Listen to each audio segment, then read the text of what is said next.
If you guys have been following my channel for a while, you will have noticed a drastic change in my hair. I'm not gonna call it a glow up because I don't think I'm there yet. However, I've improved significantly, and I do have to give credit where credit is due. It is because of TikTok. Hair talk, curl talk, that side of the whole algorithm, that's all it feeds me. Curls, curls. And you know, I'm not mad about it because it has helped me drastically.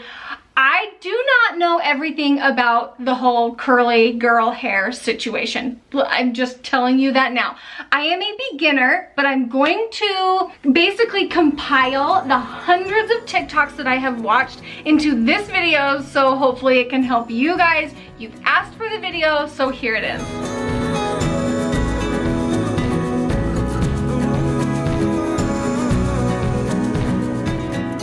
Now, before we jump into the products, I will say watching everything out in social media overwhelmed me because there is just an endless amount of product. So if you have something that's working for you, try the technique first, keep what you have. I will show you what has personally worked for me. So let's start with shampoo and conditioner. Because of the social media craze, I tried this out, and it's all the way empty, and there's nothing wrong with it, but it is not something that I'm going to repurchase. Personally, I just noticed the longer I used it, the more frizzy my hair was getting, and so I went back to what I've been using for years on end. They have a lot of different kinds. This is the Hydrate. They have a lot of different types of shampoo and conditioners, but this is my tried and true. I've been using this for literally years. These are the refillable bottles that I have been refilling my jars with, and these are almost empty, so that shows you how much I really like the product. So Pureology has worked really well for my hair, and I switch off every other day between that and Nioxin. I am completely out of my shampoo and conditioner that I use from Nioxin, so I need to reorder that. But that's your first step, is a really good shampoo. I have learned that you have to be working with very wet hair. This water bottle has the continuous spray, and it's really great. So I like using this water bottle to keep my hair wet as I go through and do my hair. My front hairline is thinning, and so I have been using this Scalp Relief Soothing Serum that is supposed to help with the growth of the hair around your hairline. And so that is the first thing that I add, is a few pumps around the hairline of this, and then I massage it in.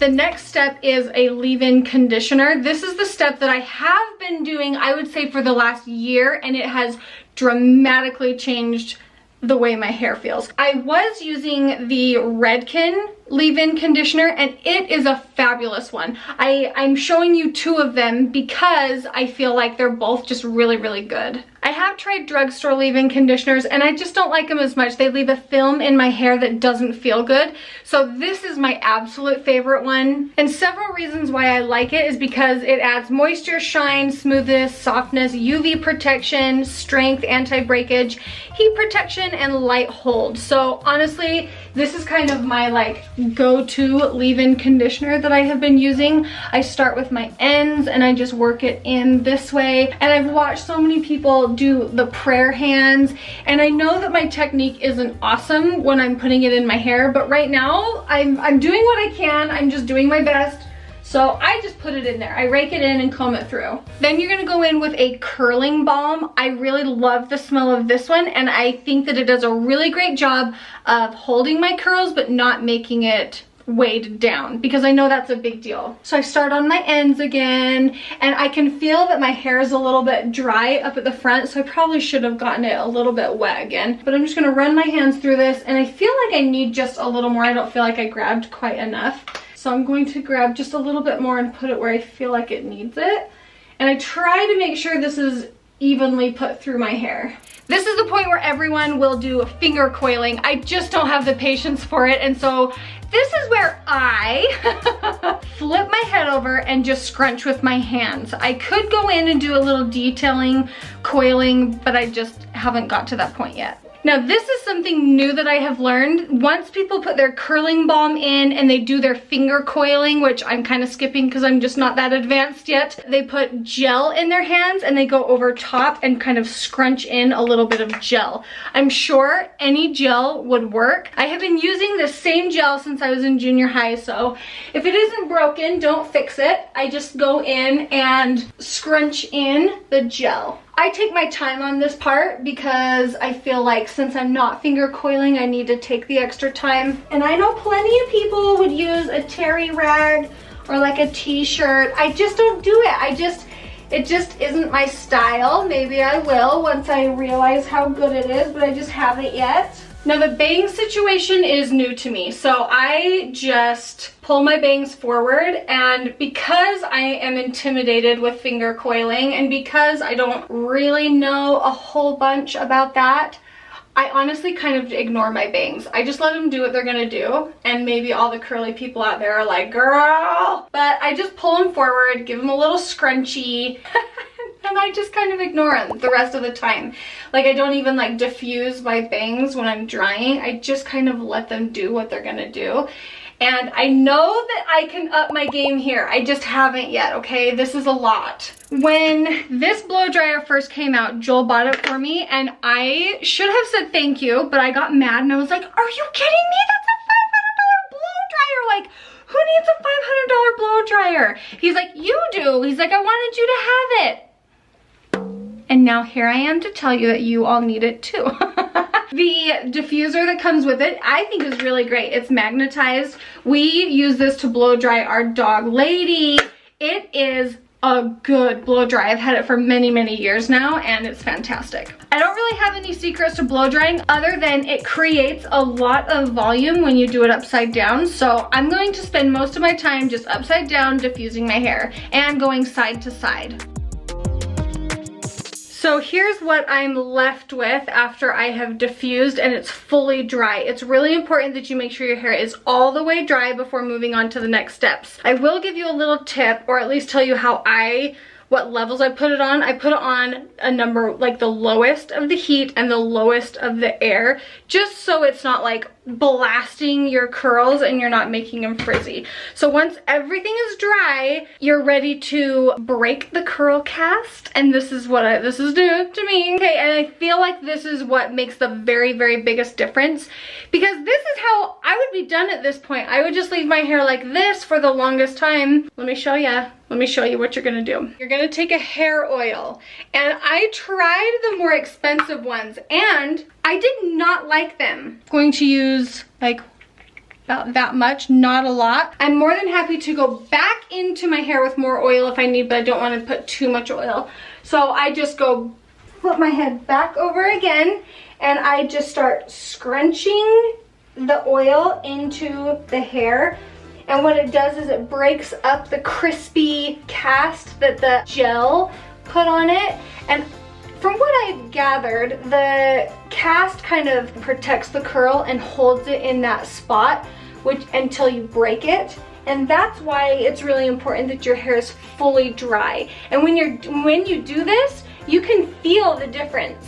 You can really feel where you need to keep scrunching, maybe where you need to put more oil. You can actually hear the crunch kind of softening. It's really cool. This is the best part. Once you feel like all of the crunch has been scrunched out of your hair, then I take my fingertips, and I'm kind of careful because you don't want to make your hair frizzy at this point, but I take my hands like this and I make sure that it's broken up at the scalp. So I give myself just this nice little light massage so that the hair isn't like still in its coil at the scalp. So I just do this little massagey motion like this. Okay, should we see what we're left with? Okay, so when I flip my hair up, look, I mean just look. Oh, Bonnie! Hi! Oh. Okay, it like looks really good. Okay, my neck is like getting all red because I was like, what if my hair doesn't turn out? I'm like doing this video and what if it doesn't look good? Mommy, come on. That's so cute. So you can kind of see how I'm like fluffing it just a little, like I'm putting the places or the curls in their places. she's cute. Once you get to this point and after you get done kind of feeling yourself for a second, doesn't that look great though? Like, okay, oh, I should have taken it before, like a side by side, so you could see like the way it looked when it was in the cast versus when you scrunch it out. Here's my question. How do you keep it like this? Because tomorrow the ends right here in the front, the rest is like pretty fine, but tomorrow I'm going to have like some frizz. How do these curly girls keep it like defined through the week? That's what I need to know. That's my biggest question, I would say, because I can get myself pretty okay to this point, but now here's my pro tip that I feel like my hair just isn't complete until I do this step. This is a brownish hair powder. It comes in blonde as well, so it's meant to cover grays. I also cover grays when they start coming in, but I just want to cover my scalp. I just don't want my scalp showing, especially where it's like just so thin. And I have tried other ones, cheaper ones, and this one is just better. It's just better. I spray this just like right here in the front, and I just feel like it makes my hair look a lot thicker. I have just been putting hairspray in it, and I don't know if that's like good or bad. But I will just like give it a little spray, and I love this hairspray so much. It smells so good, works really, really well. And see how I just like leave my bangs? I don't do anything with them. Maybe someone could like give me some pointers on what to do with my bangs, but this is it. Like, this is what you get. And I feel like okay, let me talk. I was gonna say, I feel like I'm bordering the like whole 80s mom vibe situation, which like I don't mind, that's fine. I do want to maintain like a good style, and I think haircut has everything to do with it. So I'm going to be doing my research. I don't care if I have to fly to this person. I want like the curly girl haircut because I know it's gonna make all the difference, because right now I feel like I have bang and then it kind of comes down and it's like here. I did put a few more layers in around my face, and I know that it helped, but like I don't want to get wild and crazy until I know exactly what I'm doing. So I want to go to like the best of the best hair cutters and get like a curly girl haircut. I fear that I don't have enough hair to do it though, if I'm being honest. That's it. This is how I achieve my curly hair, and at nighttime I do, oh, Olivia stole it, it's downstairs, but I will link it in the description below. It's a silk bonnet that I put my hair in at night. And if I was to just give you a handful of things that make the biggest difference, it's the leave-in conditioner. I think a lot of different curl creams and a lot of different gels are gonna work. You just kind of have to play and see what works best for you. I love the ones I'm using, but I would definitely say it's funny, probably the most expensive item, I don't really know, but the leave-in conditioner is a little more pricey. That is a must. And then the oil, and this is one of the cheapest things in my stash. Why am I holding it up as if I don't own it? Okay, that's better. Okay, so leave-in conditioner and the hair oil. Those two, like, they're a must. You can't, like, you have to have these two things. And I think a nice shampoo, because that's when I started noticing my hair wasn't doing well, is when I changed my shampoo. So it's kind of an investment, okay? If you guys enjoyed today's video, please give it a thumbs up. And if you are new to my channel, I would love to have you subscribe, and I will see you all in my next video. Bye guys!